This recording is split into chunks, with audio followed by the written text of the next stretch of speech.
Spectateurs, bonjour et bienvenue, ça dépend à l'heure à laquelle vous nous prenez. Je suis heureux, mesdames et messieurs, de vous présenter ce nouveau numéro de votre émission, car je reçois l'homme de Dieu avec qui nous allons devoir parler sur l'Église. L'Église, nous allons essayer de nous étendre en profondeur sur Jézabel, la Jézabel moderne. Il y a un livre qui est intitulé, que le pasteur, le révérend, l'homme des dieux a pu peaufiner. C'est l'esprit de Jézabel dans l'église du temps de la fin. Donc, vous voyez. Donc, nous allons essayer d'en parler sur ce plateau. Merci à vous tous de partout où vous êtes. Merci de votre attention assez particulière par rapport à ce que nous faisons comme travail. Merci à la grande équipe de Congo Buzz Télévision. Je vous remercie énormément pour votre soutien. Alors, je reçois mon invité à qui je dis bonjour et bienvenue, pasteur. Bonjour, bonsoir, mon frère Gilles. Je parie que vous allez bien, Robert. Oui, le Seigneur fait grâce, ça va, nous tenons quand même. Je sais que la dernière fois que vous étiez ici sur ce plateau, Ouais.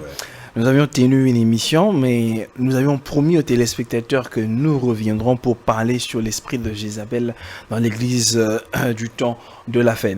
Alors, nous voici. Ouais. C'est pourquoi, quand j'ai vu votre invitation, je ne pouvais pas retenir mes pas. Très bien. Alors, revenons avant de pouvoir entrer dans notre émission proprement dite, mais Ouais. j'aimerais est-ce que vous puissiez un peu réagir à certaines réactions aujourd'hui dans l'église, parce que ici nous parlons que de l'église et de la parole des dieux, Exact. et la Bible qui est la base du croyant. J'aimerais, avec les Écritures, si il y a des fondements bibliques par rapport à l'homme de Dieu, le pasteur Marcelo, qui dit qu'il n'a pas reçu le don du célibat, ou Ouais. d'autres personnes sont en train de l'encenser d'une certaine façon parce qu'il a dit qu'il allait se remarier d'ici là. Est-ce une loi biblique de pouvoir rester pendant longtemps ou bien des années après avoir perdu son conjoint ou bien sa conjointe d'une certaine façon? Non, la Bible n'a pas déterminé la durée pendant laquelle on doit se remarier, mais du moins nous savons que l'homme et la femme sont liés pendant qu'ils sont vivants. Et si l'un des conjoints mourait, l'autre est libre. Et la Bible, l'apôtre Paul dit d'ailleurs, il pourra se remarier à la personne avec qui il veut, mais seulement que ça soit dans le Seigneur. Donc sur ce point, il n'y a pas un péché là-dedans. Surtout aussi, nous les Congolais, nous aimons tellement des polémiques. Le fait le pasteur Marcelo a annoncé qu'il n'a pas reçu le don de célibat et qu'il pourra se remarier bientôt, il n'a pas non plus dit dans un mois, dans 2 mois, dans Il n'a pas donné la durée. Jésus nous a dit il va revenir bientôt. Aujourd'hui, nous sommes près de 2000 ans. Nous l'attendons toujours. Donc moi, j'espère que ce n'est pas assez une question trop grave comme plusieurs personnes sont tentées de polémiquer là-dessus. Attendons voir le temps que le Seigneur... Il n'y a aucune disposition biblique Il n'y en a pas. qui l'empêcherait de se remarier, même si aujourd'hui il doit C'est juste se- question un peu le de faire. culture. Question un peu de culture dans... qui n'a rien à voir avec la parole. Souvent dans la culture africaine, congolaise, lorsque nous perdons un être cher, les hommes aiment plus nous voir dans cette humiliation, dans les pleurs qui ne terminent jamais. Bon, nous sommes des chrétiens. La mort, c'est la parole de Dieu. Le Seigneur a repris sa servante. Nous les hommes, qu'est-ce que nous aurons à dire là-dessus? Donc, pour dire qu'il y a des gens qui ont les dons de célibat, c'est-à-dire ils ne sont pas appelés à se marier, à l'instar de Paul, il en a parlé, il en a même conseillé. Il a même conseillé aux gens d'être comme lui.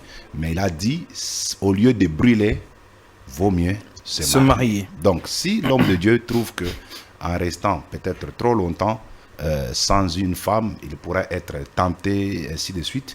Moi, personnellement, je ne peux que le conseiller de se remarier le plus vite possible pour ne pas donner de porte à l'ennemi. Parce que vaut mieux même qu'il se marie que de tomber encore, par exemple, dans la débauche ou dans l'impudicité. Très bien. Alors, pasteur, un autre sujet qui fait mouche aujourd'hui dans l'Église, il y a l'homme de Dieu qui a vociféré, Dieu de la chair, à ses brebis.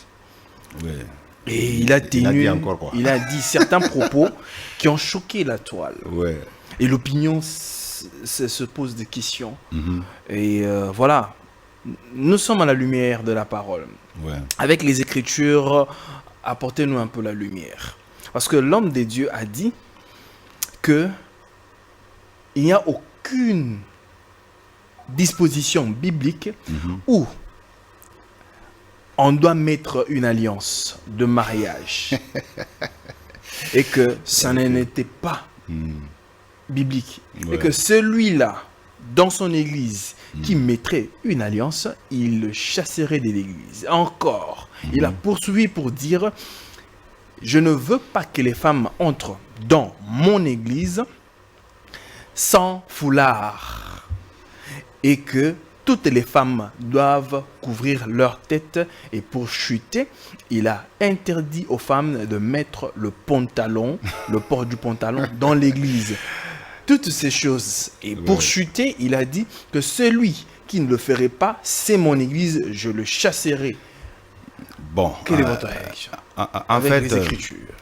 Personnellement, je n'étais pas venu pour ça. Mais comme vous posez des questions, Oui, mais juste un on pourrait éclairage. peut-être...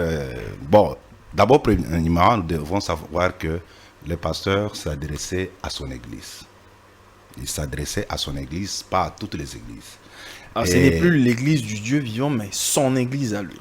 Bon, quand on parle de son église, par rapport à l'église locale, parce qu'il y a l'église universelle... Comme une affaire personnelle. Non, non.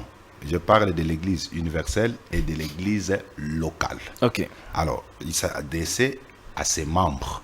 Vous voyez, bien sûr qu'aujourd'hui, il y a les réseaux sociaux et tout le monde peut s'adresser, peut suivre la prédication qui passe dans une église locale. Mais j'espère qu'en suivant l'homme de Dieu et la vidéo qui fait beaucoup de bruit sur le toit, vous allez voir qu'il s'adressait pratiquement à son église. Quand vous regardez bien, il s'est même adressé aux serviteurs ou aux prédicateurs qui œuvrent dans son église. J'espère que en tant que serviteur de Dieu, Dieu lui a accordé cette opportunité-là de parler, de mettre la discipline dans son église. C'est bien, et c'est vrai que ça peut beaucoup de débats, mais j'espère que la plupart de ces questions-là sont beaucoup plus culturelles et non bibliques. Et non liées à la Bible. C'est-à-dire, celui qui fait, il n'a pas péché, celui qui ne le fait pas, il n'a pas non plus péché. Mais par rapport au voile, quand l'apôtre Paul le dit, que la femme ne doit pas laisser sa tête découverte. 1 Corinthiens 11, oui. Et l'apôtre Paul fait mention que Dieu a donné les cheveux à la femme comme voile. Personnellement, et ça fait, c'est une gloire pour la femme de porter des cheveux. Mais pourquoi est-ce que quand on interprète aujourd'hui, on parlerait du voile physique et le foulard, que la femme doit se couvrir la tête d'une certaine façon? J'espère que ça demanderait même toute une émission, seulement sur ces questions-là, parce qu'il a fallu qu'on lise les Écritures, qu'on essaie un peu de comprendre les contextes et qu'on sort. Si nous entrons, si je me permets d'entrer dans ces pistes-là, on va se perdre. Nous n'allons pas parler de mon livre, L'esprit de Jézabel. Mais du moins, ce sont des questions très capitales que nous, les pasteurs, nous devons vraiment débattre sans froid aux yeux, afin de chercher un peu de positionner les enfants des dieux. Parce qu'il y a des questions telles que le voile, est-ce que c'est le fouloir? Les voiles dont parlait Paul, c'était quoi?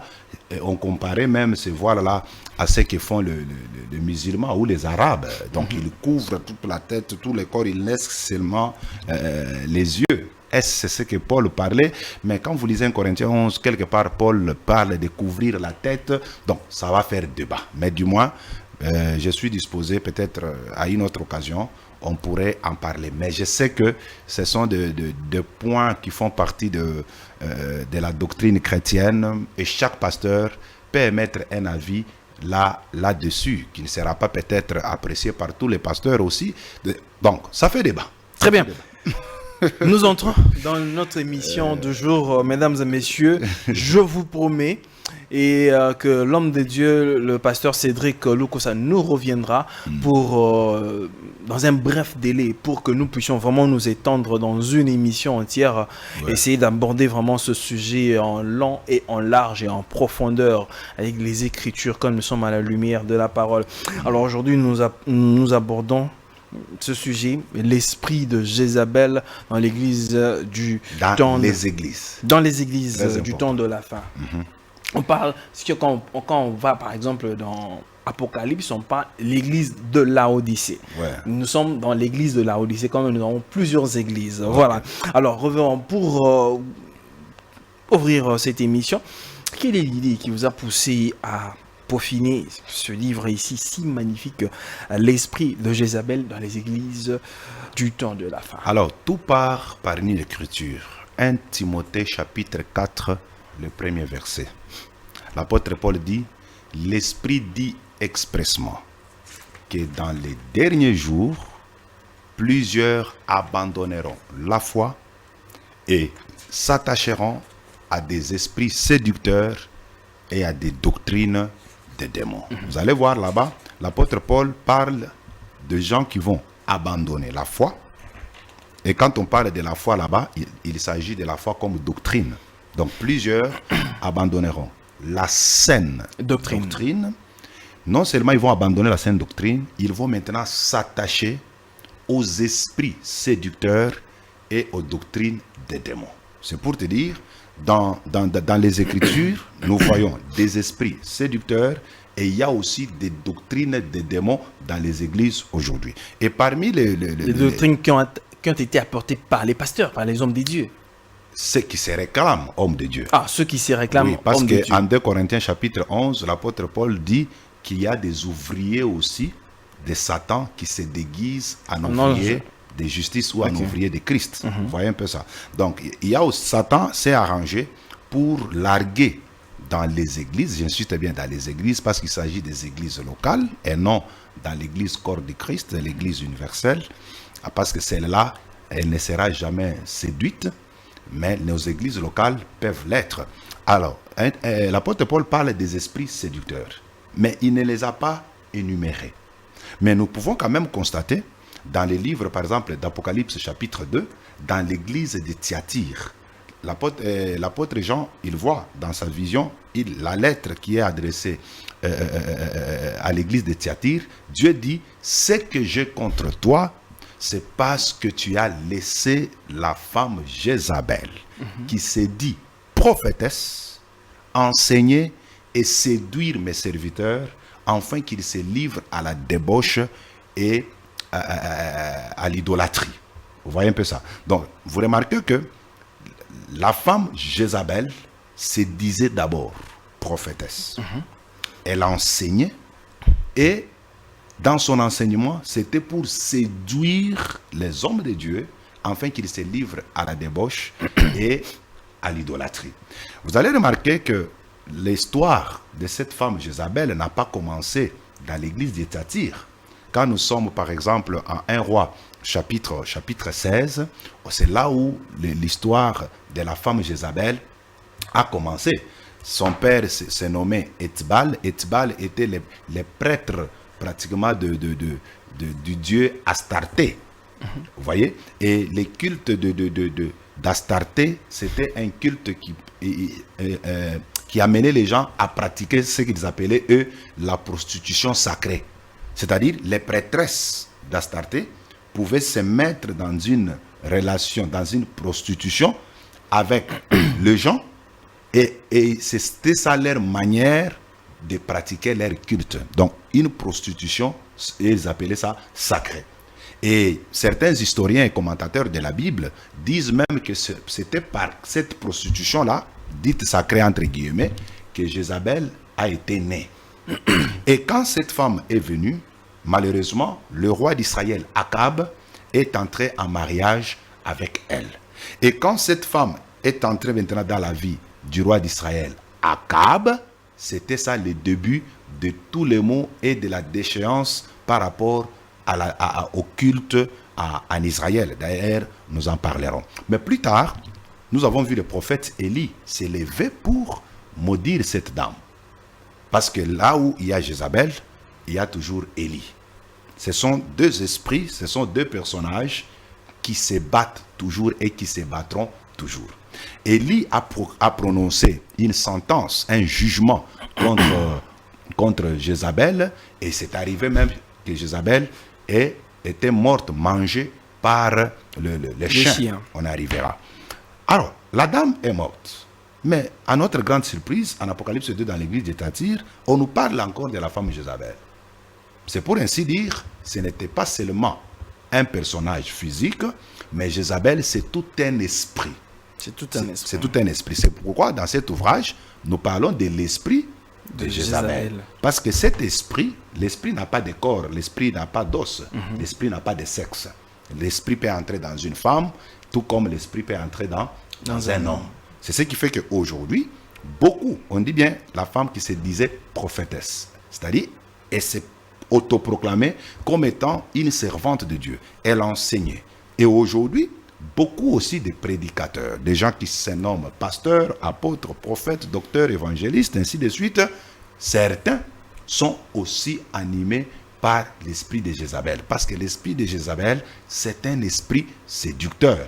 Et nous, en tant qu'enfants de Dieu, peuple de Dieu, nous devons avoir le masque des lunettes pour essayer de démasquer maintenant cet esprit de Jézabel qui travaille aujourd'hui. Ok, très bien. Belle introduction de l'homme de Dieu. Alors, pour entrer, révérend, quel regard ou attitude de Jézabel moderne face à l'Église d'aujourd'hui? Alors, sa manière de faire a toujours été la même. Nous allons nous référer de la Jézabel ancienne ou historique pour comprendre comment son esprit maintenant travaille aujourd'hui dans l'Église. Vous voyez. Et nous allons nous servir aussi de l'Église de Thyatire pour voir comment cette dame-là travaillait ou cet esprit continuait à travailler. Alors, la première des choses pour identifier l'esprit de Jézabel, c'est la débauche. La débauche. La débauche. La débauche, on peut m'appeler en d'autres termes l'impudicité. Parce qu'en fait, quand on parle de Jézabel, on voit directement la débauche. Je vous ai parlé ici par rapport à l'historique du culte d'Astarté. On pratiquait une prostitution, entre guillemets, sacrée. C'était une débauche institutionnalisée. Dans le temple. Une débauche permise dans le temple. Et vous allez remarquer que aujourd'hui, quand l'esprit de Jézabel entre dans une personne ou entre dans une église, l'esprit là va amener la débauche. Lorsqu'on parle de la débauche, il y a plusieurs variantes là-dedans. Vous allez voir par exemple, dans la débauche, il n'y a pas seulement l'acte sexuel, il n'y a pas seulement la prostitution. Vous allez remarquer que les hommes de Dieu, les enfants de Dieu, qui sont déjà habités ou possédés par l'esprit de Jézabel, ils sont esclaves de la prostitution. C'est pourquoi vous allez remarquer. Vous parlez de la prostitution physique ou bien de la prostitution spirituelle? Je suis d'abord dans la prostitution physique. Je vais arriver. Parce qu'il y a plusieurs points. Je suis d'abord dans la prostitution physique. Ça, c'est la prostitution spirituelle. C'est ce qu'on appelle l'idolâtrie. J'en parlerai au deuxième point. Alors, vous allez remarquer que Jézabel est spécialiste pour amener les gens dans la prostitution. Ceux qui sont habités par l'esprit de Jézabel, quand c'est une fille, par exemple, qui entre dans une église, elle fera un effort pour tomber avec les pasteurs. C'est pourquoi, comme aujourd'hui avec les médias, nous apprenons, nous voyons sur les réseaux sociaux, même des témoignages, des histoires qui se racontent, comment des hommes de Dieu, ceux qui se réclamaient hommes de Dieu, sont tombés avec certaines filles. Vous voyez? Et ce n'est pas seulement les filles qui font tomber les hommes de Dieu ou les enfants de Dieu. Moi, je les appelle, ce sont des kamikazes dans nos églises.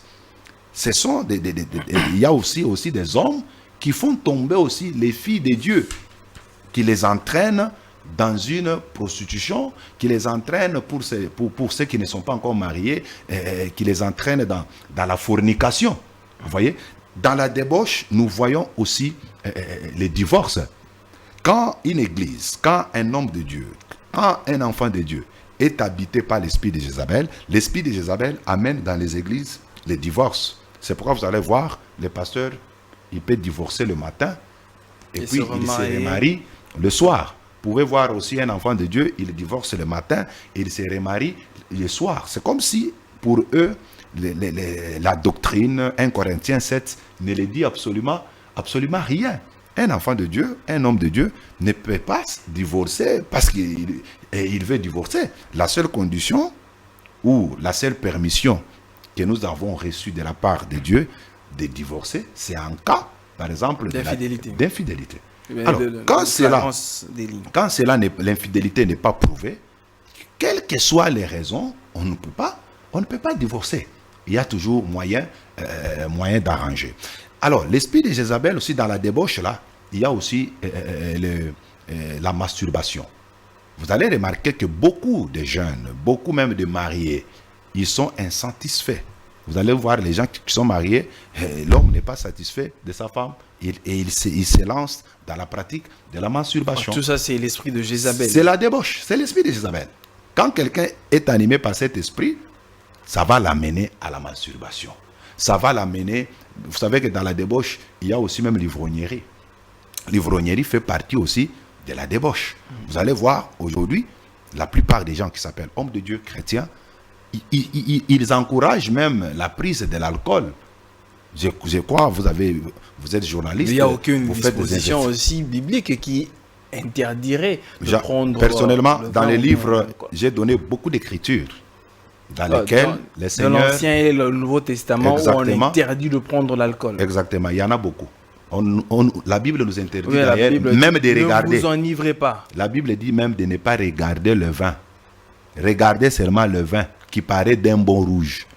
Il ne faut même pas regarder. Si la Bible nous interdit de ne pas regarder, seulement pour en consommer. Quand vous prenez par exemple...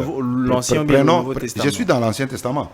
Nous prenons, parce que beaucoup de ceux qui prennent de l'alcool, ils se basent d'abord dans l'Ancien Testament, ils prennent quelques versets mal interprétés dans le Nouveau Testament. Mais quand le Seigneur Jésus est venu lui-même dans la fête, vous allez voir, il avait manque de vin, et il a transformé de l'eau en vin. Non, ce que Jésus a fait, c'est un acte spirituel, un acte prophétique.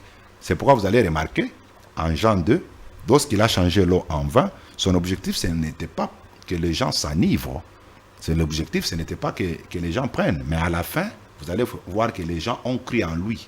C'était un acte prophétique qu'il a posé pour montrer que la rédemption devait se faire, devait avoir lieu grâce à son sang qu'il devait verser à la croix de Golgotha. Vous voyez un peu ça. Parce que le vin, c'est aussi le symbole du sang. Les vins, c'est aussi le symbole même du Saint-Esprit. C'est pourquoi il est écrit, ne vous enivrez pas de vin, mais soyez plutôt remplis du Saint-Esprit. Lorsque Jésus a changé l'eau en vin, c'était un langage de montrer que les hommes auront besoin du vrai vin qui est le Saint-Esprit. Vous voyez un peu ça. Donc, dans la Bible, vous allez voir, il y a des gens qu'on appelait les Naziréens. Et parmi les conditions d'un Naziréen, un vrai Naziréen devrait s'abstenir aussi des boissons enivrantes. Vous voyez un peu ça. Donc, nous devons nous en abstenir. Et je ne vois, vu même les dangers de l'alcool dans la Bible, même dans la vie courante, je ne vois pas un homme de Dieu sérieux qui peut encourager ses fidèles à en consommer. Quand bien même, ils peuvent dire qu'il faut consommer avec modération. Je me pose toujours la question, cette modération-là, c'est à quel degré? Donc, vous voyez que lorsque l'esprit de Jézabel travaille dans les églises, va amener de telles interprétations. Non, la Bible n'est pas contre de prendre un peu l'alcool. La Bible est contre l'ivrognerie. Mais vous allez remarquer, la plupart des gens qui prennent même un peu, la plupart s'enivrent. Dans l'esprit de Jézabel amène une certaine corruption dans la parole de Dieu. Exactement, c'est ce que nous avons dit dans ces livres. Alors prenons le deuxième point, on parle de l'idolâtrie. Voilà. L'Église face à l'idolâtrie. Que fait Jézabel? La Jézabel moderne a poussé les chrétiens ou encore les hommes de Dieu dans l'idolâtrie. Vous allez voir, lorsque Akab a marié Jézabel, Akab était roi d'Israël. Il était roi du vrai peuple de Dieu, du peuple de Dieu. il assumait ses fonctions sans problème. Mais lorsqu'il est entré en mariage avec Jézabel, cette dame à ses côtés a entraîné le cœur d'Akab à adorer le dieu Baal. Jusqu'à tel point qu'on a même bâti, je suis toujours en 1 Corinthiens et en 1 Roi chapitre 16, on a même bâti l'autel, l'idole d'Astarté en Israël. Il y a eu l'autel de Baal qui était bâti et même le peuple, non seulement le roi, même le peuple s'est mis à adorer le dieu Baal. Donc le culte de Baal est devenu est pratiqué commençant par le sommet jusqu'en bas en Israël. Donc c'est ce que nous appelons l'idolâtrie. Même en Apocalypse 2, lorsque cet esprit enseigné dans l'église de Thyatire, on dit séduire mes serviteurs. Quand on dit séduire, c'est-à-dire égarer. Vous voyez, égarer les serviteurs afin qu'ils se livrent à la débauche et à l'idolâtrie. Vous voyez un peu ça. Donc, quand quelqu'un est animé par l'esprit de Jézabel, vous allez remarquer aussi la pratique de l'idolâtrie. Maintenant, l'idolâtrie, dans l'église, il y a beaucoup de choses maintenant. Christ aujourd'hui. Il y a beaucoup de choses. Parce que la simple définition de l'idolâtrie, c'est se prosterner devant les idoles. Ça, c'est connu de tout le monde. Mais dans l'idolâtrie, il y a plusieurs formes. Ceux qui se prosternent devant des idoles, ils pratiquent l'idolâtrie. Et ceux qui vénèrent les hommes sont dans c'est ce que nous appelons aussi le culte de la personnalité. Le culte de la personnalité. J'en ai parlé dans les livres, surtout nous dans les églises des réveils, c'est là où nous avons beaucoup de problèmes. Nous avons fui les chapelets de l'église catholique, nous avons fui les statues, les cultes de Marie, les cultes des anges, mais nous constatons maintenant que dans l'église, parmi les mots qui dérangent les églises des réveils, il y a aussi la personnalité. Vous allez voir, quand l'homme de Dieu entre, d'abord il vient toujours souvent en retard, et quand il se pointe à la porte, même si il est escorté par les était gardes. entré, bon, ça ce n'est même pas un problème, mais lorsque il fait son entrée au temple, même si on adorait, même si on louait, on doit d'abord arrêter la musique. Et on commence maintenant, comme elle est à Talakula, on commence maintenant à dire, maintenant nous recevons l'homme, on met tant de titres, et l'homme, on arrête l'adoration. Imaginez un peu ça. Les gens en train d'adorer Yahweh, le grand Jéhovah. Mais on arrête cette adoration parce qu'un humain doit faire son entrée.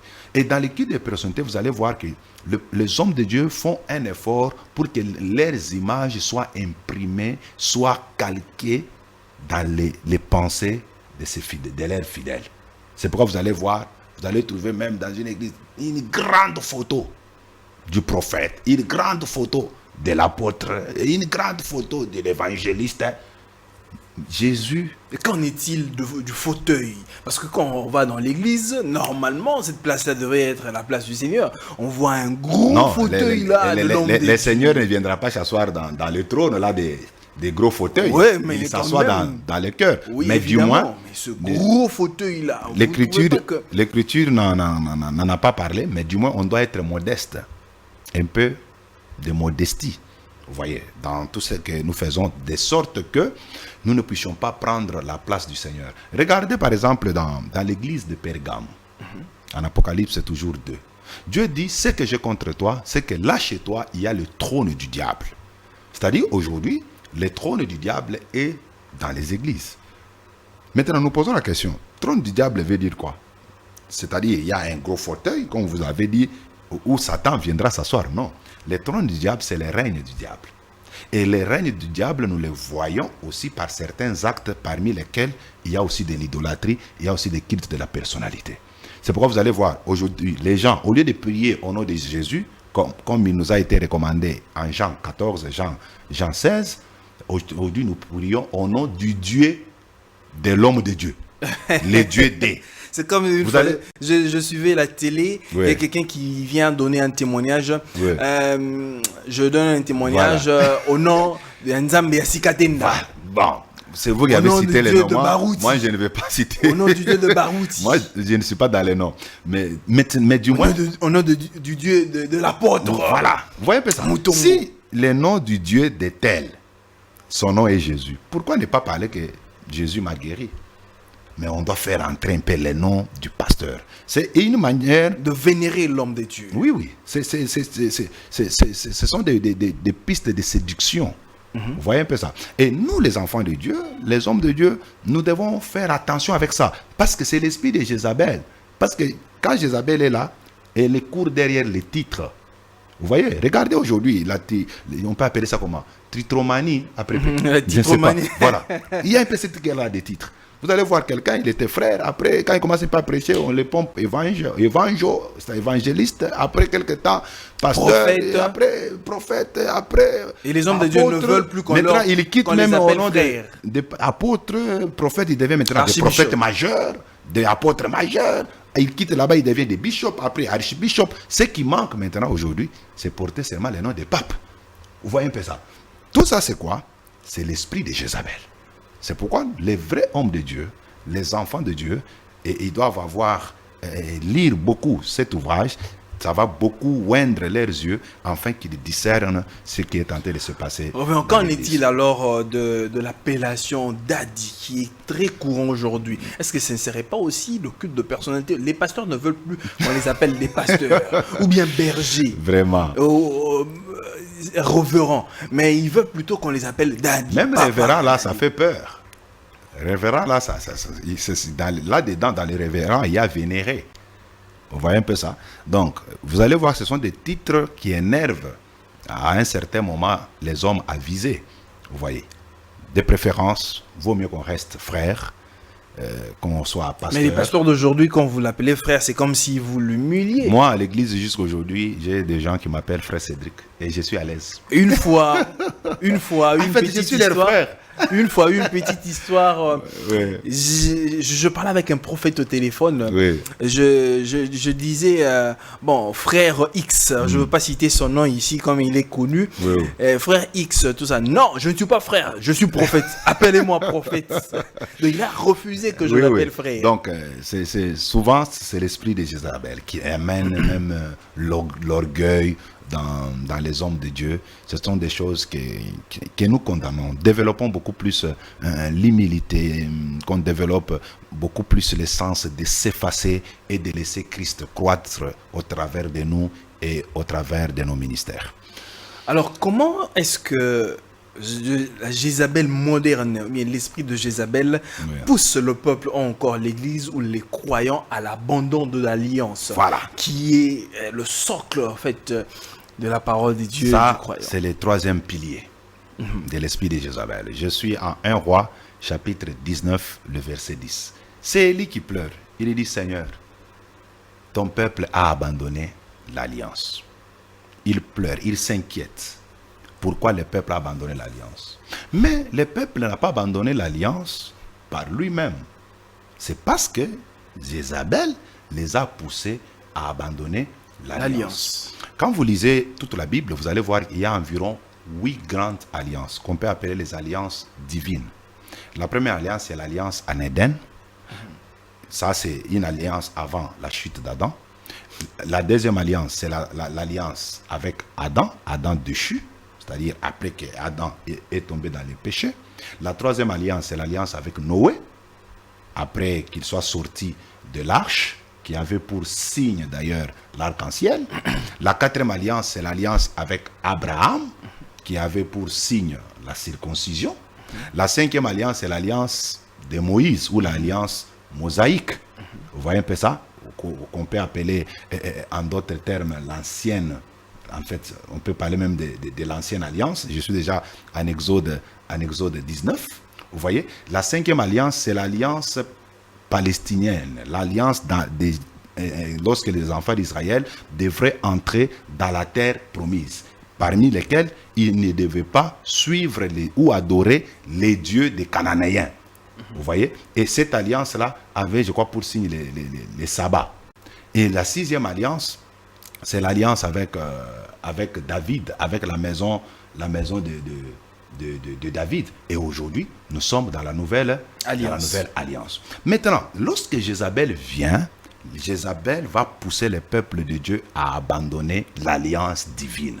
Pour nous aujourd'hui, lorsque l'esprit de Jézabel entre dans nos églises, c'est pour amener le peuple de Dieu à violer les clauses de la nouvelle alliance. Or, la nouvelle alliance a été contractée par le sang de Christ. Quelles sont les clauses de la nouvelle alliance que aujourd'hui les Jézabel essaieraient d'apporter, mais d'amener les enfants de Dieu hors dans la nouvelle alliance, les clauses de cette nouvelle alliance, c'est fait sur base du sang de Jésus. Tout tourne autour du sang de Jésus. À Matthieu 26, lors de la Sainte Seine que Jésus a instituée, il dit, prenez ceci, c'est la coupe, le sang de la nouvelle alliance qui a été versée pour vous. Alors, abandonner l'alliance veut dire tout simplement profaner les sangs ou les avantages liés au sang de Jésus. Et il y a même, je crois dans le livre, j'ai parlé, il y a environ 10 bénéfices du sang de Jésus-Christ, parmi lesquels, grâce au sang de Christ, nous sommes rachetés. 1 Pierre 1, 18 nous dit, nous avons été rachetés, non par des choses périssables, non par l'or, non par l'argent, mais nous avons été rachetés de la vaine manière de vivre que nous avons hérité de nos pères par le sang précieux de Jésus-Christ. C'est-à-dire, lorsque le sang de Jésus, Jésus a versé son sang, c'est pour nous racheter de la vaine manière que nous avons hérité de nos parents. Ce qu'on peut appeler en d'autres termes des liens. Dire à un chrétien, né de nouveau, qui vit dans la sainteté, qui mène une vie de prière permanente, qu'il est dans les liens, c'est profaner le sang de Jésus-Christ. Vous voyez? Parce que Jésus a versé son sang pour nous racheter. Le sang de Jésus a été versé pour nous justifier. C'est pourquoi en Romains 8, verset 1er, il est écrit, il n'y a plus de condamnation pour ceux qui sont en Christ. Parce que Jésus nous a déjà justifiés. Il nous a déjà déclarés saints. Il nous a innocentés. Vous voyez? Alors, quand l'esprit de Jézabel vient dans les églises, il va vous dire que vous êtes encore dans les liens de vos parents.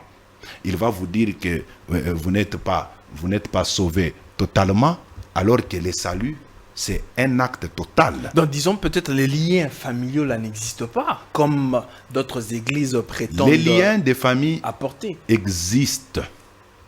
Mais pour ceux qui sont déjà nés de nouveau, qui sont passés par la croix, baptisés du Saint-Esprit, qui mènent une vie permanente de sainteté et de prière, les liens n'ont plus d'impact parce que Jésus nous a déjà rachetés de ces choses-là. Alors qu'en est-il?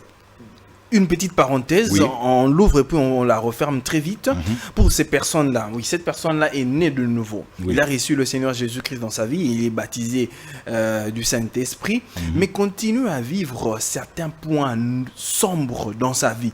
Il est en train de vivre une ombre assez bizarre, bien de sa descendance d'une certaine façon. C'est ce que nous appelons les combats de la foi. Ah, ça, ce n'est plus le lien familial, mais c'est plutôt... J'explique. Ce sont les combats de la foi. Oui, parler des liens sur un chrétien, un homme né de nouveau, ça laisse à désirer. Ça laisse à désirer. Oui, oui. Donc, on risque de croire que cette personne-là n'était pas convertie. Voilà. Véritablement. Alors, ce qu'il faut, c'est quoi?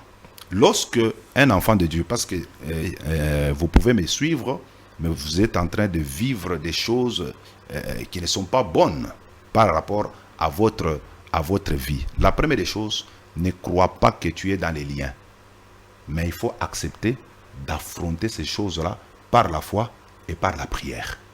Vous voyez un peu ça? Mais croire que ce que je vis, c'est parce que ma mère avait fait, c'est parce que mon père avait fait, mon ancêtre avait fait, voilà pourquoi je vis ceci. Je suis en train de subir. Non. Ça, c'est profaner le sang de l'alliance. Wow, c'est très profond. Ça, c'est profaner le sang de l'alliance. Ça, c'est encore une autre émission qui sort. Voilà, c'est encore une autre émission parce qu'il faut, des fois, avec les Écritures, nous sommes là d'analyser, nous faisons, mais nous sommes là. Ce sont des choses que les chrétiens sont confrontés aujourd'hui, exactement. qui sont en train de mourir de ça. Exactement. Mais c'est que je suis un homme spirituel, c'est-à-dire, il ne faut pas me mettre dans les camps des gens qui ne comprennent pas ce qu'ils disent. Nous gérons le peuple de Dieu, nous savons les problèmes auxquels ces peuples sont soumis, mais nous les apportons la parole de la liberté. Parce que quand nous parlons de la délivrance, Jésus n'est pas venu surcharger les hommes, mais Jésus est venu pour libérer les hommes de toutes les choses là qui les chargeaient. Donc, quand vous vivez des choses un peu contraires, ne négligez pas ça. Soit aie d'abord la foi en Jésus, réclame les sangs de Jésus-Christ et les acquis du sang de Jésus, les acquis de la croix par la prière, et je suis sûr et certain que ça ira. Très bien. Alors, revenons, passons au 5e point. On parle du renversement de l'autel des dieux. Ouais. J'aimerais que vous puissiez d'abord nous dire c'est quoi un autel. Oui. Alors, toujours en 1 Roi 19, verset 10, Élie pleure, il dit, ton peuple a abandonné l'alliance, ils ont renversé tes autels. Donc, l'esprit de Jézabel, lorsque Jézabel a commencé à travailler en Israël, elle a attaqué l'autel de Dieu. Elle a renversé ça. Après avoir renversé l'autel de Dieu, elle bâtit maintenant ses autels. Vous voyez?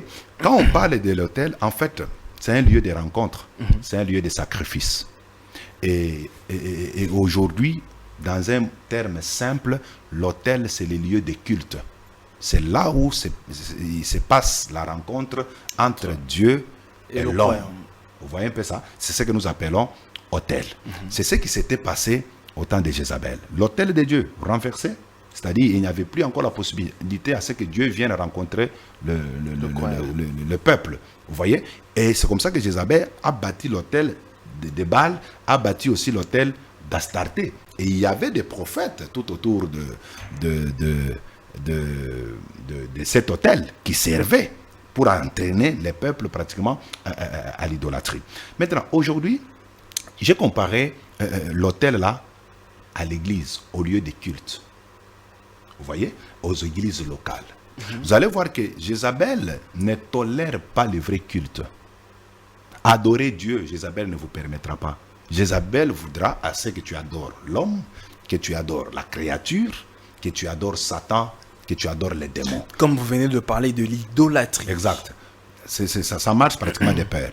Mais les églises qui adorent Dieu en vérité, comme Jean 4, 23, 24 nous dit, le Seigneur cherche les vrais adorateurs qui doivent adorer en esprit et en vérité. Vous voyez voir que lorsque Jézabel trouve les vrais adorateurs ou une église qui adore réellement Dieu, Jézabel est contre ça. Jézabel s'engage en guerre. Jézabel s'engage en guerre. Et c'est pourquoi vous allez voir, il y a un pilier là qu'on a sauté, et tuer les prophètes. Vous voyez, Jézabel va s'engager pour même tuer ceux qui vont la résister. Vous voyez. Alors, maintenant, les véritables églises, Jézabel s'engage pour les détruire. C'est pourquoi vous allez voir les véritables hommes de Dieu qui prêchent la sainte doctrine, qui marchent dans la sainteté, vous allez voir que Jézabel les attaque. Ils connaissent des persécutions terribles dans leur ministère. Reverend, il y a une question.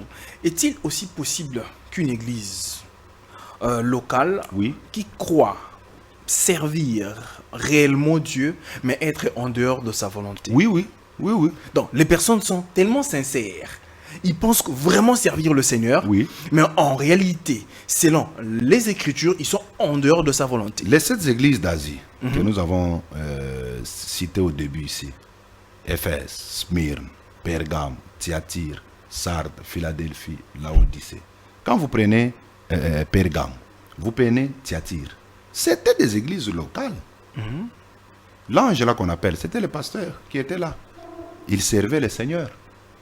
Mais là-dedans, Satan s'est infiltré et il a placé son trône. Et là, dans l'église de Thyatire, Satan s'est infiltré au travers des enseignements de Jézabel pour amener le peuple à la débauche et à l'idolâtrie. Mais ils continuaient à servir Dieu. Mais lorsque le Seigneur les regardait, il voyait que chez eux et là, ils s'étaient déjà détournés de la vraie parole de Dieu. C'est pourquoi d'ailleurs, le message adressé à ces 7 églises doivent nous servir de thermomètre pour voir si l'église, si l'homme de Dieu est dans la vérité ou pas. C'est pourquoi, parmi les lettres que nous, l'église, que nous, les pasteurs, devons beaucoup plus lire, c'est Apocalypse 2 et Apocalypse 3. Nous devons les lire couramment, en tant que croyant, en tant qu'homme de Dieu et en tant qu'Église du Seigneur. Quand on ne lit pas ces choses, des fois on va se retrouver dérouté sans les savoir. Quand on appelle séduire, égarer, c'est-à-dire quelqu'un, quand on dit égaré, quelqu'un est tenté de suivre une mauvaise voie sans le savoir. C'est ça, égaré. Et quelqu'un est dans une mauvaise voie sans le savoir. Et c'est ce qui se fait aujourd'hui. Beaucoup de gens prétendent servir Dieu, mais quand chez eux, il n'y a pas le vrai culte, il n'y a pas la véritable adoration, quels que soient les bruits qu'on peut faire, quelles que soient les danses, quelle que soit la sonorisation que vous pouvez avoir, quelle que soit la beauté de votre bâtiment, Temple, vous êtes en dehors de la volonté de Dieu. Est-ce qu'on ne parlerait pas dans ce cas ici de l'apostasie ou encore de l'ikabod? Oui, quand on parle de l'apostasie, c'est l'abandon de la foi. Ouais, parce Et que en 2 telle Thessaloniciens chapitre 2, parmi les choses que l'esprit d'Antichrist apporterait, il y a aussi l'apostasie. N'oubliez pas Matthieu 18, Jésus dit, quand je reviendrai, trouverai-je la foi? Quand Jésus parlait, trouverai-je la foi? C'est-à-dire la vraie foi. Parce qu'il y a la foi salvatrice, Jean 3, 16, Dieu a tant aimé le monde, il a donné, quiconque croit ne périsse point. Ça, c'est la foi salvatrice. Éphésiens 2, 8. Nous sommes sauvés par la grâce au moyen de la foi. Il y a aussi la foi comme don du Saint-Esprit. Ça, c'est en 1 Corinthiens chapitre 12. Il y a aussi la foi comme fruit de l'esprit. Ça, c'est Galates chapitre 5, le verset 22. Mais quatrièmement, il y a aussi la foi comme doctrine. Ça, c'est ça Matthieu 18. Et c'est ça aussi 1 Timothée chapitre 4, verset 1 que j'ai lu au début. L'Esprit dit expressément que dans les derniers temps, plusieurs, on n'a pas dit tous, mais on dit plusieurs abandonneront la foi. Quand on dit ils abandonneront la foi, ce n'est pas la foi salvatrice, ce n'est pas la foi comme don, ce n'est pas la foi comme fruit de l'esprit, mais c'est la foi comme doctrine chrétienne. Vous voyez un peu ça. Alors, c'est pratiquement ça aussi, tout ce que nous parlons là. En fait, l'esprit de Jézabel, c'est un esprit apostat. L'esprit de Jézabel, c'était un esprit apostat. Oui. Très bien. Parlons maintenant,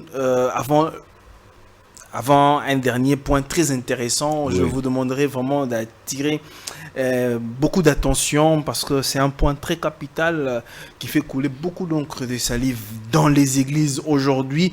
Nous en parlons avec l'homme de Dieu. Par rapport à l'usurpation du pouvoir. Du pouvoir, ouais. Le non-respect de l'autorité établie. Le non-respect de l'autorité établie. C'est ça, Jézabel. C'est qui est l'autorité ici? Voilà. Je suis toujours à 1 roi. 16, 17, 18, 19, 20, 21. Jézabel ne considère pas ou ne supporte pas l'autorité établie. Selon la Bible, la femme doit être soumise à son mari. Jézabel, elle prenait toujours les devants sur Akab. Je vous donne l'exemple. Il y a un homme dans la Bible, l'histoire que je relate ici, c'est 1 roi chapitre 21. Son nom c'est Naboth. Il avait un champ que son père lui avait laissé. Mais ce champ-là était à côté de la maison d'Akab. Il y a un champ de vigne. C'est comme ça que Akab voulait à tout prix prendre le champ de Naboth. Quand il est allé parler avec Naboth, Naboth dit non, ça ne peut pas aller parce que ça c'est l'héritage de mes pères. Je ne peux pas vous le donner. Akab avait suivi quand même la voie, malgré qu'il était roi, mais il ne pouvait pas arracher les biens de ses citoyens. Il est rentré dans la maison un peu triste parce que Naboth ne lui a pas vendu son champ. Jézabel dit, quoi? Akab, toi tu es roi ici en Israël et un citoyen te refuse le champ. Alors moi je vais m'en charger. C'est comme ça que Jézabel a organisé le meurtre de Naboth et a amené le champ de Naboth à Akab. C'est ce que j'appelle l'usurpation du pouvoir ou le non-respect de l'autorité établie. Et vous allez remarquer aujourd'hui, les femmes qui sont animées par, ça c'est pas des femmes physiques, qui sont animées par les sites de Jézabel, ils ne respectent pas leur mari.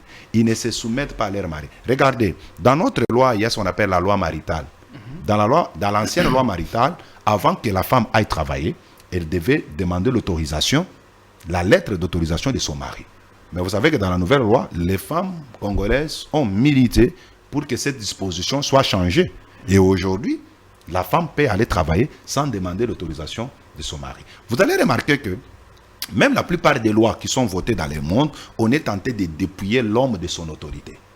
C'est pourquoi vous allez voir, dans la plupart des lois, avec le mouvement de l'émancipation de la femme, vous allez voir que les femmes, on rend la femme tellement libre à tel point qu'elle ne puisse pas dépendre de son mari. C'est un esprit Jézabel. C'est l'esprit de Jézabel. Dans Genèse chapitre 3, il est écrit que les désirs de la femme se porteraient vers son mari. Vous voyez? Et l'homme est toujours symbolisé par la tête et la femme, le corps. C'est comme Jésus. Jésus, il est la tête de l'Église et l'Église qui est sa femme, c'est le corps. Et jamais les épaules ne peuvent dépasser la tête. Vous voyez un peu ça. Mais les femmes qui sont animées par l'esprit de Jézabel ne supportent pas l'autorité de leur mari. Elles peuvent faire ce qu'elles veulent. En fait, c'est un esprit de domination. La femme cherche à dominer sur son mari. Comme nous voyons aujourd'hui même dans les entreprises, on est en train de plus de promouvoir les femmes que les hommes. C'est un esprit, c'est tout un esprit. Bon, ce n'est pas mauvais. Parce qu'il faut bien distinguer. Je parle ici moi du foyer. Oui. Je ne parle pas dans les entreprises. Dans les entreprises, la femme peut devenir même chef. Il n'y a pas de problème. Vous voyez? Mais du moins, quand tu es, comme nous avons notre Premier ministre aujourd'hui, c'est une femme. Elle est Premier ministre de la République. Mais dans son foyer, elle doit se soumettre à son mari. Elle n'est pas au-dessus de son mari. Vous voyez. Mais du moins, toujours dans le non-respect de l'autorité établie, il y a aussi certains hommes qui ne supportent pas leur chef. Il est dans une entreprise, il ne respecte pas son chef. C'est l'esprit de Jézabel. Vous voyez, les élèves ne supportent pas leurs enseignants, ils ne supportent pas leurs autorités. C'est l'esprit de Jézabel. Nous entrons même dans les pays, vous allez trouver que la plupart des citoyens ne supportent pas l'autorité établie.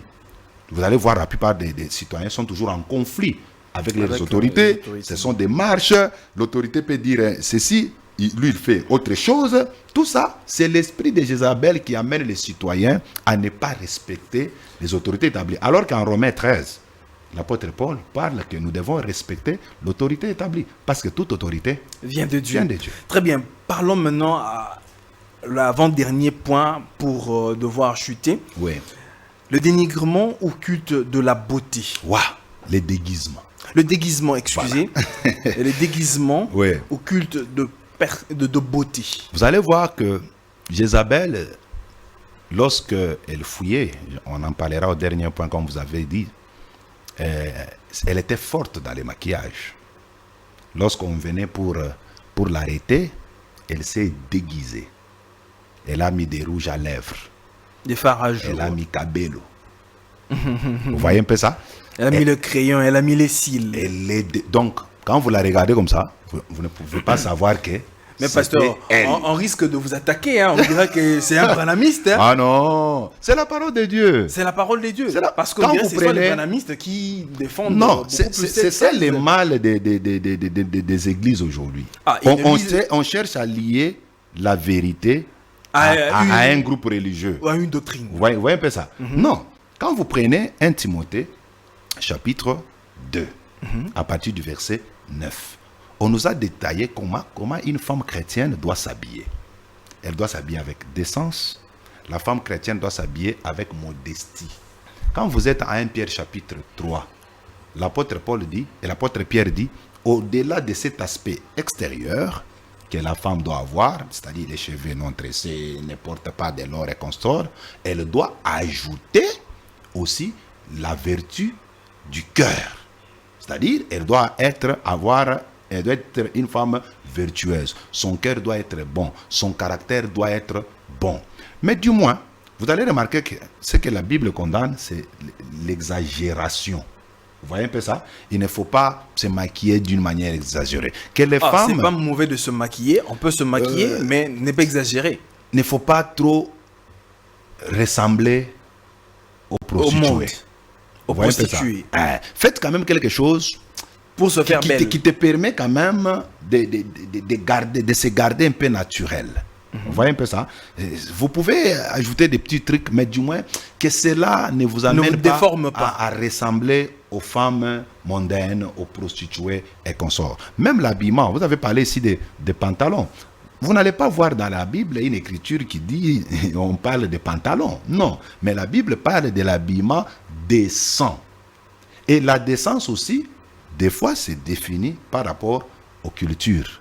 Vous voyez un peu ça. Il faut s'habiller quand même de manière à ne pas choquer la majorité. Alors, vous avez touché un point par rapport au pantalon. Couvrir quand même les corps. Vous avez parlé au point par rapport au pantalon, Oui. mais la Bible parle, comme la Bible n'a pas spécifié, Oui. mais certes, il y avait quand même une certaine différence entre un habit d'homme et un habit de femme. Sûrement, il y a cette différence. Lorsqu'on on parlera en romain, il y a un terme là, ça m'échappe un peu là, mais du moins, ça avait le sens de que les hommes ne ressemblent pas aux femmes, ni les femmes ressemblaient aux hommes. Donc aujourd'hui, dans l'église, les pasteurs laissent les fidèles, ou bien les sœurs, entrer comme des Jézabel avec des longs ongles et puis Par exemple. avec en fait des visages tellement fardés, Par exemple. comme des femmes qui allaient peut-être dans des boîtes de nuit. C'est pourquoi vous allez remarquer que quand ces femmes-là entrent, leur objectif c'est séduire. Et un homme de Dieu qui n'aimait pas la discipline dans son église, lui-même est exposé. Ah, le pasteur On lui-même est exposé. ne sera pas surpris d'attendre qu'il est tombé avec cet protocole ou cette dame. Donc l'idée ici de vouloir se faire si belle Oui. et de vouloir séduire. Séduire, exactement. Parce que d'abord, dans la nature de la femme, il y a cette nature-là de séduire. Ok. Vous voyez un peu ça? Et quand elle ajoute maintenant ce qu'elle ajoute, pour se rendre encore belle, c'est pour séduire encore davantage. Maintenant, ici, séduire, c'est dans le sens de faire tomber l'homme, ou l'homme de Dieu.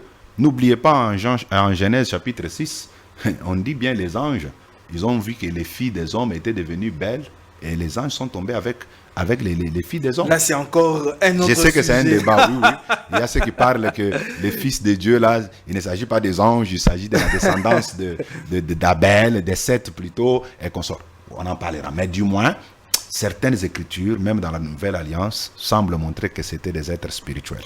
Très bien. Alors, pour chuter dans les, je crois, 3 minutes qui nous restent là, Ouais. révérend, comment vaincre l'esprit de Jézabel? Waouh! Avec les Écritures, comment l'Église ou bien les chrétiens aujourd'hui Peut peuvent vaincre. C'est ça le point le plus important. Parce qu'après avoir peint tous les tableaux pour démasquer l'esprit de Jézabel, il était aussi à notre responsabilité de proposer au peuple de Dieu des techniques simples pour essayer un peu de vaincre de sortir cet esprit. J'ai proposé 3 choses à faire. Très bien.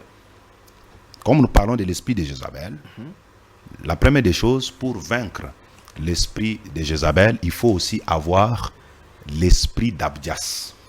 L'esprit d'Abdias. L'esprit d'Abdias, je suis en 1 Roi chapitre 18, le verset 4. Au moment où Jézabel tuait les prophètes, au moment où Jézabel tuait les saints, il y avait un homme, Abdias, on l'appelle serviteur de l'Éternel, on dit, il était un homme qui craignait Dieu, c'est-à-dire il servait Dieu dans la vérité. Mais il était serviteur dans la maison d'Akab. Qu'est-ce qu'il lui faisait? Il a pris les prophètes, il les a cachés dans une grotte par groupe de 50. Donc il prenait 50 prophètes, il les cache dans une grotte et il les nourrit du pain et de l'eau. Vous voyez? C'est ce que j'appelle l'esprit d'Abdias. Et tous les véritables hommes de Dieu qui prêchent aujourd'hui doivent être animés par l'esprit d'Abdias. Et ils doivent pratiquer ce que j'ai appelé dans les livres les principes de l'isolement. Il ne faut pas seulement s'exposer à tout le temps. En cachette, dans les secrets, nous devons former les hommes de Dieu. Comme Abdias, c'est-à-dire les nourrir du pain et de l'eau. Le pain, c'est le symbole de la parole de Dieu. Parce que Jésus a dit en Matthieu 4, l'homme ne vivra pas seulement du pain, mais il vivra de toute parole qui sort de la bouche de Dieu. Jésus, il a parlé du pain comme de la parole pure. On peut même, David a dit, il appelle le blé, le pain des grands. Vous voyez un peu ça? Donc la manne, c'est ce que nous devons nous nourrir. Cette manne-là, aujourd'hui, c'est la parole de Dieu. la saine doctrine, la parole pure. Elle peut être évangélique, doctrinale, mais aussi prophétique. Vous voyez, c'est ça le pain. Et l'eau, en Genèse, en Jean chapitre 7, je crois le verset 36, 39, Jésus symbolise l'eau au Saint-Esprit. Vous voyez? Donc, ces deux éléments, la parole, l'onction du Saint-Esprit, c'est ce qui va permettre à ce que les gens soient un peu épargnés de l'esprit de Jézabel. Parce que si une église n'a pas pour fondement la parole, si l'homme de Dieu ne prend pas le temps d'enseigner, je ne parle pas d'exhorter, mais d'enseigner son église, les communiquer la parole évangélique, la parole doctrinale et la parole prophétique, les enfants de Dieu ne seront pas en bonne santé spirituelle. Est-ce que le problème, ce n'est pas aussi le problème d'appel? Beaucoup sont là comme pasteurs, mais qui n'ont aucun appel. Exactement. Jésus parle de 3 catégories des eunuques. Il y a les eunuques qui se sont faits eux-mêmes, il y a des eunuques faits des mains d'hommes, et aussi les eunuques faits dès les seins de leur mère. Vous voyez? Alors, quand quelqu'un n'est pas appelé authentiquement par Dieu, il n'aura rien à donner au peuple. C'est pourquoi il y a des gens qui sont dans les églises, mais ils ne sont pas nourris. Et aussi, vous savez, mon frère Jules, la plus grande erreur que beaucoup de pasteurs font, c'est de bâtir l'église sur les dons. L'église ne se bâtit pas sur un don spirituel, mais l'église se bâtit sur le ministère de l'enseignement. C'est pourquoi, à 1 Corinthiens 12, il y a des dons. En Romains aussi 12, il y a des dons. Mais en Éphésiens 4, 11, on nous parle des ministères. Vous voyez un peu ça? Et ces ministères-là sont les ministères d'enseignement. Parce que l'église, pour l'édification, les chrétiens grandissent, comme vous avez utilisé le mot édification, c'est-à-dire construire. Les chrétiens se construisent par l'enseignement. Et vous allez voir toujours en Éphésiens 4 là, l'apôtre Paul parle même des vents des doctrines. C'est-à-dire, nous sommes dans le moment où les doctrines sont comme des vents. Et les 5 ministères, qui sont les ministères d'enseignement, ils doivent amener l'enseignement qui peut permettre à ce que les chrétiens puissent grandir. D'ailleurs, en Acte 2, 42, on dit que l'Église persévérait dans l'enseignement, l'enseignement des apôtres. En Éphésiens 2, verset 20, on dit nous sommes édifiés sur les fondements, c'est-à-dire sur l'enseignement des apôtres et des prophètes. Donc, vous voyez que l'enseignement doit être à la base dans l'Église. L'enseignement doit prendre la première position dans l'Église. Et le don accompagne l'enseignement. Parce que le séducteur, quand il vient aussi avec les dons. Parce qu'en fait, les dons révèlent juste la puissance. Elle peut être de Dieu, tout comme elle peut être du diable. Satan aussi, quand il vient séduire, il vient avec des dons. Très bien. Merci beaucoup, Reverend. Alors, ça, c'est le premier esprit. Peut-être, je ne sais pas, il reste combien de temps, je peux passer rapidement. Et le deuxième esprit, c'est l'esprit d'Élie. Comme j'ai dit. Chuter par là parce qu'on nous a montré déjà que c'est merci. la fin. Là où il y a Élie, là où il y a Jézabel, il y a aussi Élie. C'est comme Jean-Baptiste. Il avait l'esprit et la puissance d'Élie, selon Luc chapitre 1, le verset 16 jusqu'à 18. Il avait l'esprit et la puissance d'Élie, mais aussi, il y avait aussi une femme qu'on appelait Hérodias. Elle était animée par l'esprit de Jézabel. Vous voyez un peu ça? Donc maintenant, Élie, qu'est-ce qu'il fait? Lui, il proclame le jugement. C'est un ministère, oui, de puissance, mais beaucoup plus de proclamation de jugement sur les sorts de Jézabel. Mais troisièmement, pour terminer, pour vaincre définitivement l'esprit de Jézabel, il faut avoir l'esprit de Jéhu. L'esprit de Jéhu, c'est 2 Rois chapitre 9. C'est Jéhu, Élie a prophétisé, mais c'est Jéhu qui a mis fin à Jézabel. Et comment il a réussi à le faire? Au travers des eunuques. Okay. C'est-à-dire, si tu veux vaincre l'esprit de Jézabel, tu dois être un eunuque. Un eunuque, c'est un homme castré. C'est un homme dépouillé de tout sentiment humain. Vous voyez? C'est-à-dire, pour vaincre l'esprit de Jézabel, il faut être dépouillé. En fait, il faut être un circoncis. Il faut être un circoncis. Du 8e jour. Un homme dépouillé de tous les désirs de la chair. Et cela se fait sur base du Saint-Esprit. Très bien, merci beaucoup, Reverend. Alors, pour les personnes qui voudraient se procurer du livre, comment faire? Bon, pour le faire, pour le moment, vous savez que c'est un livre qui attaque les fausses doctrines vraiment dans leur souche. Alors, la plupart des bibliothèques chrétiennes ne les supportent pas.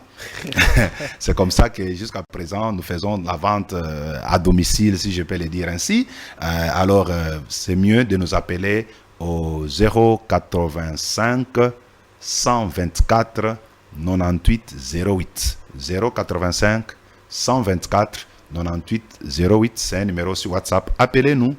Vous allez nous dire les lieux où vous êtes. On pourra vous envoyer votre livre. La vente à domicile est aussi possible. Et aussi en ligne, pour ceux qui veulent, pour ceux qui sont à Oui, l'extérieur. pour ceux que c'est déjà sur, on appelle ça comment, Amazon. Amazon. Ça y est, sur Amazon, ça fait déjà plus d'une année qu'elle est livrée sur Amazon. Mais veuillez beaucoup plus nous contacter pour les amples informations. Très bien, merci beaucoup, Reverend. Merci, mon frère Gilles. Merci beaucoup à vous, très chers téléspectateurs, d'avoir été très nombreux à devoir nous suivre. Merci pour votre accompagnement, merci pour votre soutien. Alors, pour ceux qui veulent venir dédier aussi leur livre comme l'homme de Dieu l'a fait ici, vous pourrez toutefois nous contacter, notre contact est là. Alors, portez-vous bien. Merci à Kim, merci à Bestel, merci à la grande équipe de Congo Best Télévision. On se retrouve très prochainement. Que la paix soit avec vous et que Dieu vous bénisse. Au revoir.